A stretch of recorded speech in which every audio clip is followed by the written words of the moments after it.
This week on the Bioneers, Revolution from the Heart of Nature. Poetry doesn't save lives. If a child is dying of diarrhea, poetry is not going to save their life. But I don't want to live in a society without poetry. I'm Neil Harvey. It's All Love Begins with Seeing, Poetry and Justice for All, with poet Shailja Patel, this week on the Bioneers, Revolution from the Heart of Nature.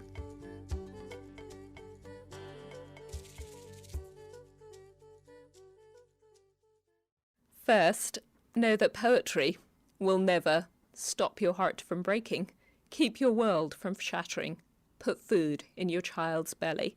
Poems will not filter the arsenic out of water, give your Palestinian neighbour back her birthright, graft the limbs back onto Iraqi children. But if you can reach for one word and lay it down on the page, reach for a second word and lay it beside the first, then sometimes, like a benediction, the third will be given to you. And in the face of all evidence to the contrary, you will believe. There is a radiance, something you cannot name, can hardly glimpse, and you know better than to call it justice, or mercy, or love, or anything other than a reason to listen for the next word.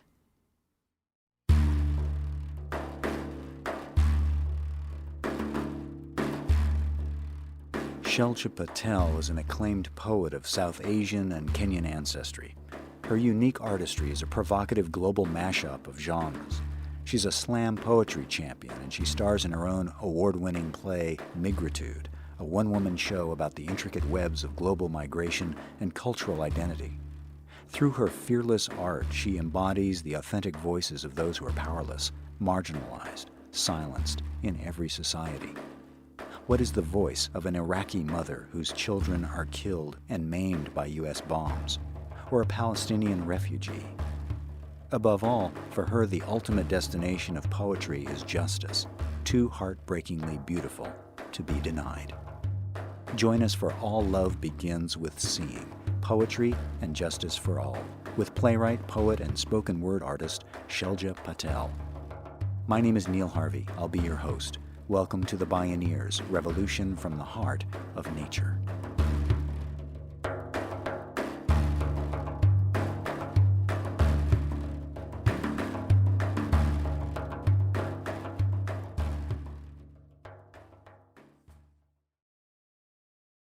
With hindsight, I see the kind of things that shaped me were very much growing up as a brown minority citizen of a black majority African country. So from a very early age, having a sense of being an outsider and being on the margins and in the in-between space between different cultures and different societies.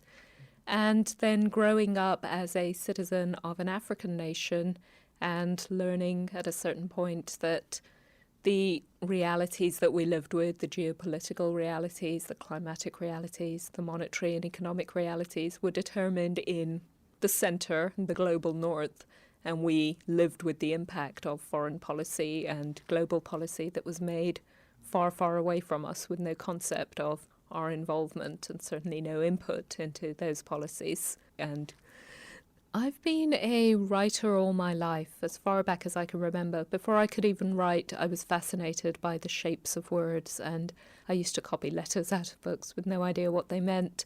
And I've been writing rhymes and stories since I was a child.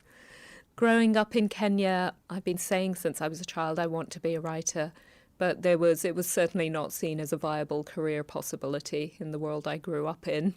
Nobody I knew made a living as a writer. It really just didn't exist as a career. So my parents wanted me to be a doctor or a lawyer or an accountant, something secure, something lucrative, something professional and respectable. And they said, you can write as a hobby.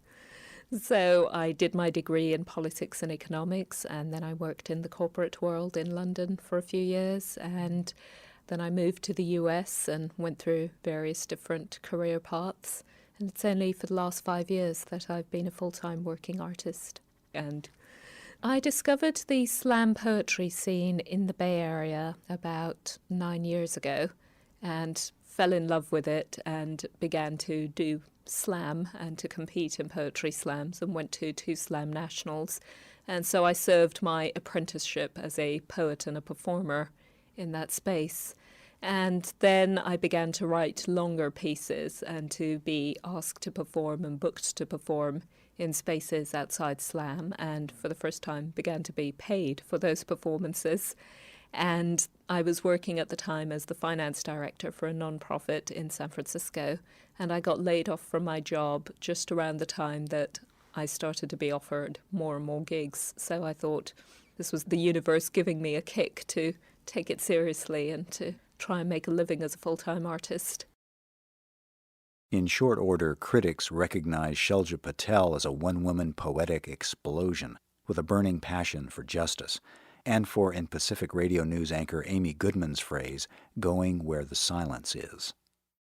A lot of my pieces just come from an initial impulse. There's a doorway of emotion and sensation that opens for me as the gateway to a poem. I write about things that enrage me. I write about things that move me deeply. Most of my writing is really an attempt to get people to see, to communicate something I see, whether it's joy, beauty, pain, rage, that I want to get out there into the world. Many of my more political pieces are really about bringing the voices of those I see silenced, or the stories that I feel are not being told in a certain space, to light and to be heard. It's very important to me that the art I make is grounded in political analysis, in economics, in geography, in what's happening on the planet, biology, the truths of nature. And it's also really important to me to find ways to tell those truths that enter people through the gut and through the heart. A quintessential Shailja Patel poem is For the Women of Project Pride. She wrote it during a series of creative writing workshops she taught in West Oakland, a neighborhood in the San Francisco Bay Area. Residents of West Oakland have for many years been deprived of resources and infrastructure. They suffer from high rates of crime and poverty. Patel taught at Project Pride, a rigorous substance abuse recovery facility where women are serving out their jail sentences. In addition, all the women living at Project Pride are pregnant or have young infants under the age of 2. So these women are dealing with unimaginable challenges. They're pregnant, they're about to give birth, or they're staying up all night with crying babies, they're sleeping 6 to a dorm, they're facing having to go out into the world at the end of their sentences and make lives for themselves, their kids, their other existing kids, and they're dealing with recovery from addiction. And all of them, when you start to learn their stories, so many of them have been failed over and over again by every system from childhood that should have protected or supported them or given them any kind of resources to fulfill their humanity. And yet they got up and came to these workshops and they wrote their hearts out, and it blew my mind. So I wrote this poem for them as a tribute to them after one workshop where we'd been exploring themes and ideas of motherhood in the workshop. And a lot of the language in the workshop was drawn from their own writing. Once upon a time, there was a voice. She wore blue jeans shaped lovingly to the fine, fat curves of her ass, the bold, strong swell of her thighs. She loved red and Motown and silver hoop earrings and anything lemon-scented. But most of all she loved the milky peanut butter scent of her son's small body. She roamed the asphalt of West Oakland, searching for her mother, trying to remember what her mother looked like, her right hand clamped under her left breast, where she kept an ache she could not name. You say, "Do you see me? Look and tell me what you see." I'm looking at you now. The lovely, tired contours of your bellies that have ripened children, done the work of building life, bellies that pack enough power to lift this landmass from Richmond to Hayward, flip it over like a pancake, toss it into the bay. And if I know one thing on this scarred and terrible earth, it is this. Your bellies have one more life to birth, your own. If I trust one thing on this scarred and merciful earth, it is this. All love begins with seeing. How I learn to write is how I learn to love, because to write anything, first I have to see it, in its wholeness, without judgment, in its detail, without censorship. And I'm looking at you now, as you look at yourselves, well enough, deep enough, true enough, hard enough, to write yourselves well and deep and true and hard, to love yourselves well, deep, true, hard, to be the wellness, deepness, trueness, hardness that will rock the world. Once upon a time, there was a voice. She wore big, baggy white T-shirts to cover the folds of her stretch-marked belly. She twisted her hair constantly to quiet her fingers' craving for just one cigarette. She loved hot dogs and pepperoni pizza and ocean spray in her face, but most of all she loved the taste of sobriety in her mouth. She stood outside a bathroom door, calling for her mother, clamping her other hand over her ear, poking her fear through the keyhole with a fingernail bitten raw, clamping her hand over her ear to shut out a scream she could not bear to hear. You say, "Do you hear me? Does anybody hear us?" I'm listening to you now. The place where you catch your breath in your throat as you read, lock it down into your chest as if the police were coming to take it away. I'm listening to your hearts break over and over on the page, listening to you remake your lives from shattered glass, listening to the laughter that still chuckles in your hips that nothing has ever silenced, listening to your hunger as it howls at the junction of 27th and San Pablo for lives that rise to meet your largeness. And if I believe one thing on this scarred and silenced earth, it is the fire in your throats, just waiting for a match. If I believe one thing on this scarred and singing earth, it is the hosanna of your hands, diaper-stained, exhausted, hands that heft babies, parole hearings, cribs and strollers, and 3 years more, and God, my back hurts, and who's he with now, and what if I never? Hands that reach again and again for one word and lay it down on the page, reach for a second word and lay it beside the first, and sometimes, like a benediction, the third is given to you, and you write the dangerous, sacred, irreplaceable truths of your lives. Poet Shailja Patel, a benediction of words, fire in a throat, waiting for a match. When we return, what does it mean to stand for justice as a woman and artist? This is All Love Begins with Seeing, Poetry and Justice for All. I'm Neil Harvey. You're listening to the Bioneers, Revolution from the Heart of Nature.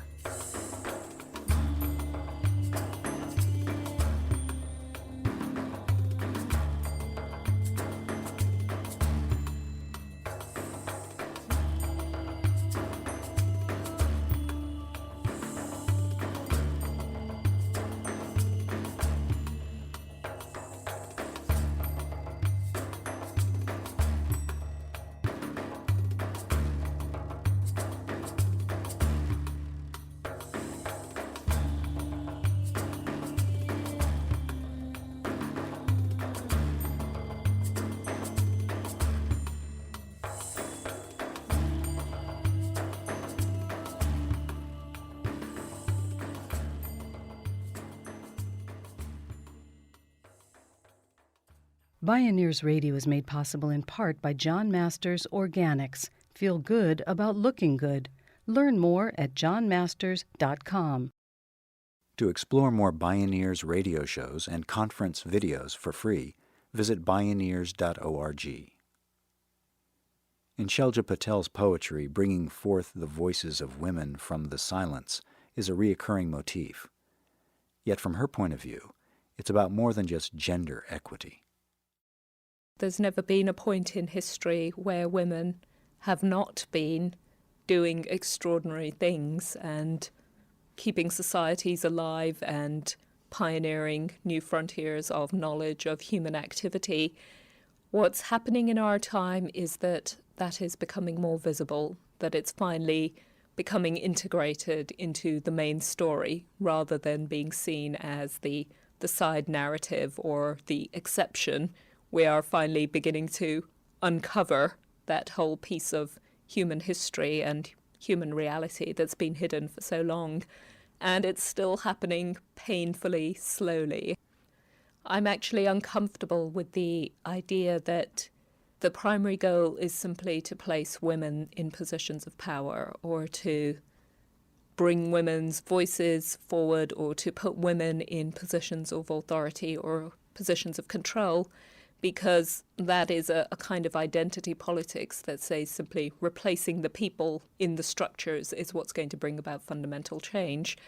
For me, fundamental change comes from dismantling structures which are inherently unjust and cannot deliver justice and equity.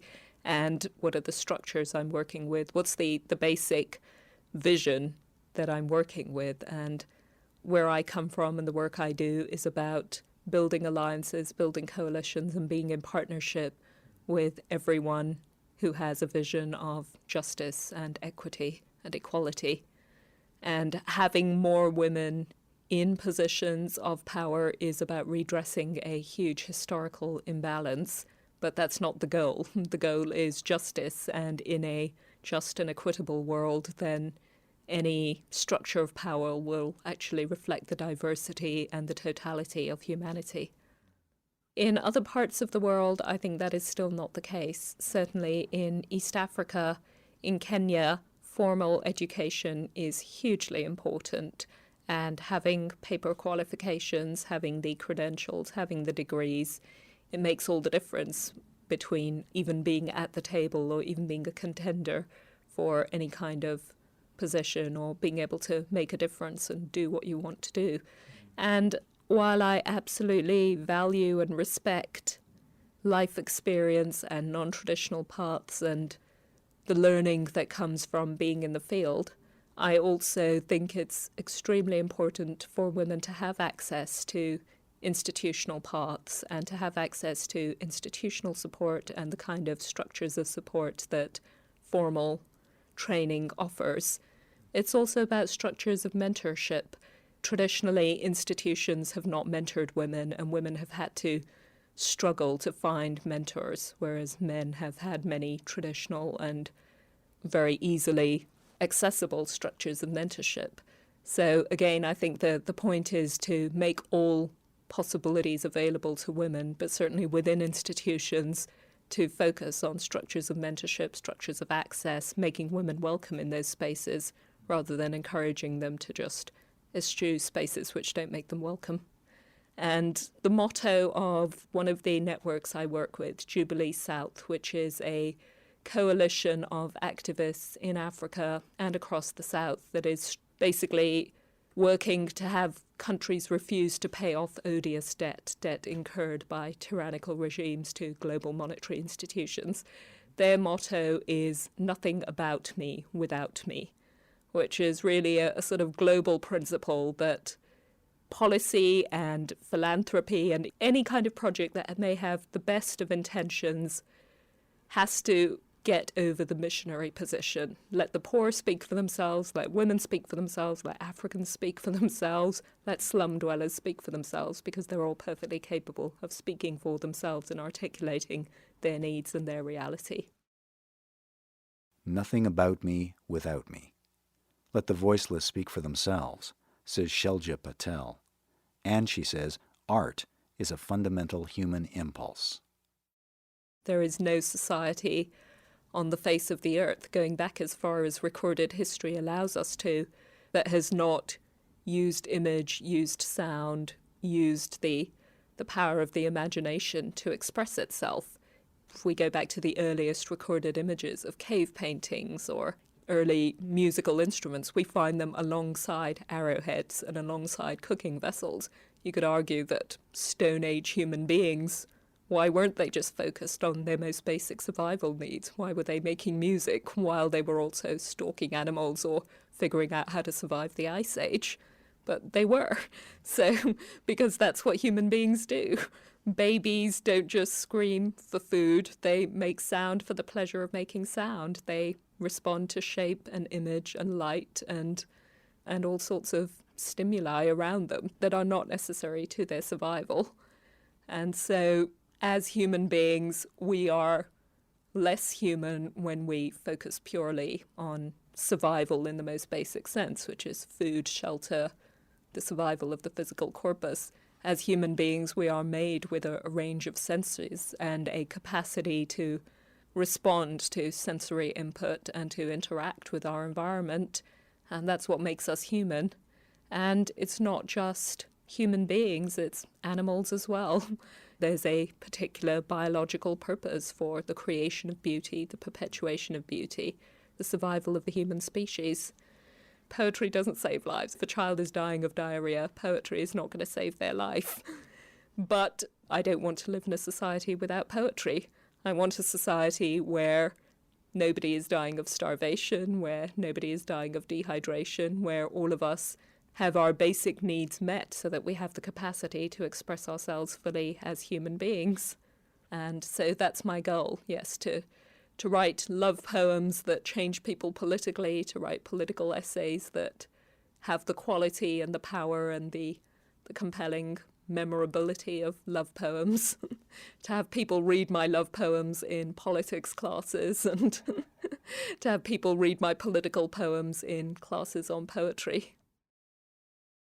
Again, here's Shailja Patel with the conclusion of her poem For the Women of Project Pride. Once upon a time, there was a voice. Her eyes were radiant with hope and flamed with intelligence. Her body was a living question mark.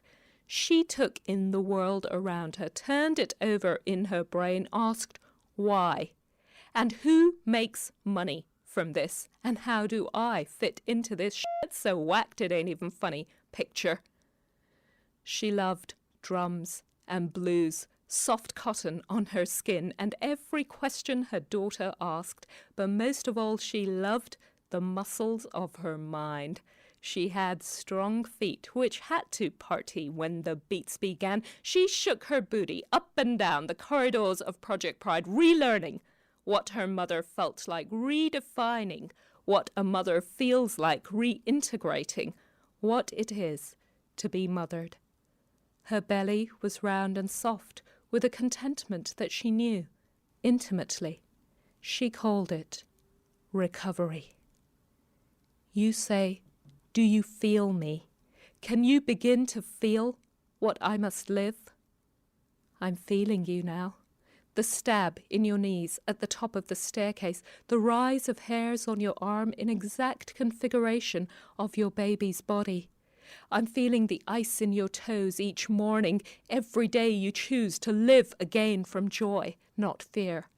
I'm feeling the sadness in your spine for all the lost years, the warrior cry in your chest, never again, the hum in your very cells of coming home to yourself. And if I know one thing on this fragile, luminous earth, it is this. You are all so beautiful, so fucking beautiful. You are the earth beneath the asphalt, the rich dark soil where all life rises. You are the largeness you seek. And if I have one prayer on this naked turning earth, it is this, that you meet yourselves in the mirror. Name yourselves holy. Name yourselves power. Name yourselves true and terrified, blessed and bloodied, torn and reknitted, shattered and sanctified. That you rise into your voices, voices that have waited for you, like your children, like your hearts, voices that have always known, voices that have never doubted you would return for them.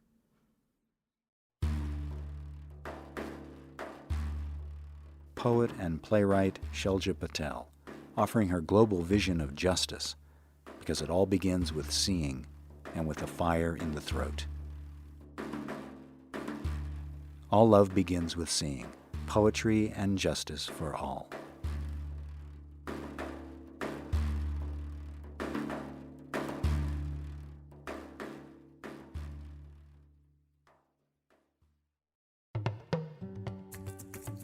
Many more Bioneers radio programs and conference videos are available online for free at Bioneers.org, where you can also find out how to attend the annual Bioneers Conference and local Bioneers satellite conferences near you. Bioneers' voices are heard more widely with your support. Join by visiting Bioneers.org or by calling 1-877-BIONEER. The Bioneers Revolution from the Heart of Nature is a production of Collective Heritage Institute. Executive producer Kenny Osabel. Written by Catherine Stifter and Kenny Osabel. Senior producer Neil Harvey. Managing producer Stephanie Welch. Production management Aaron Leventman and Chuck Castleberry. Station relations by Creative PR. Distribution is by WFMT Radio Network. Interview recording engineer Jeff Westman. Our theme music is taken from the album Journey Between by Baka Beyond and used by permission of Hannibal Records, a Rykodisc label. Additional music was made available by Sounds True at soundstrue.com. For more music information, please visit Bioneers.org. The opinions expressed in the Bioneers Revolution from the Heart of Nature radio series are those of the presenters and are not necessarily those of Collective Heritage Institute, the underwriters, or this radio station. My name is Neil Harvey. Thank you for listening. I invite you to join the Bioneers in inspiring a shift to live on Earth in ways that honor the web of life, each other, and future generations. This is program number 0211.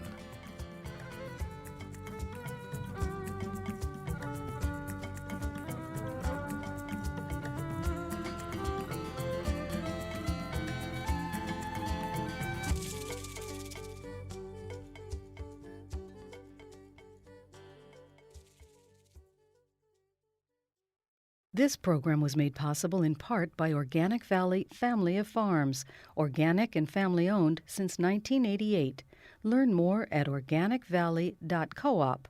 Also by Park Foundation, dedicated to heightening public awareness of critical issues, as well as by the generous support of listeners like you.